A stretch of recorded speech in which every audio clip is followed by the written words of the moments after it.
The Trump administration is considering immediately returning any foreigners caught at the U.S.-Mexico border to Mexico, arguing the step is necessary to combat the fast-spreading coronavirus, according to two administration officials.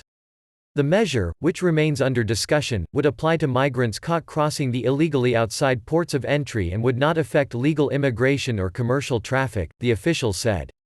However, two other officials, with the U.S. Department of Homeland Security (DHS) and U.S. Customs and Border Protection (CBP), disputed that removing all foreigners caught at the border to Mexico was under consideration. The possible administration move, first reported by the New York Times, would likely face court challenges and may require the cooperation of the Mexican government. The Trump administration has sought to escalate its response to the coronavirus in recent weeks as the disease has spread across the United States, causing schools and businesses to shutter while killing more than 100 people nationwide.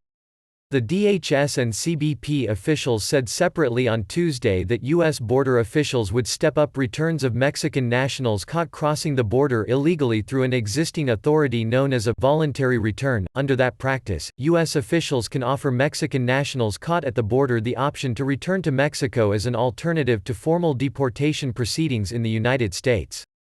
If we return people immediately without taking them back to our processing centers, then you're minimizing the exposure, the CBP official said.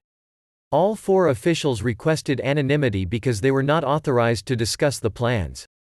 Immigrant rights groups slammed the idea of mass returns of foreign nationals to Mexico. People fleeing violence from Mexico and Central American countries are actually at greater the risk of contracting coronavirus in the United States than in their home countries at this point, said Linda Rivas, executive director at advocacy group Las Americas in El Paso. Mexico has reported 82 coronavirus cases so far, compared with nearly 6,000 in the United States. The United States already sends non-Mexican asylum seekers to that country under a program known as the Migrant Protection Protocols (MPP). The U.S. Supreme Court allowed that program to remain in effect last week pending the outcome of a legal challenge, L1N2B41PV. In a separate move on Tuesday, Guatemalan government said on Tuesday that it had suspended the entrance of deportation flights from the United States amid concerns over the spread of the coronavirus.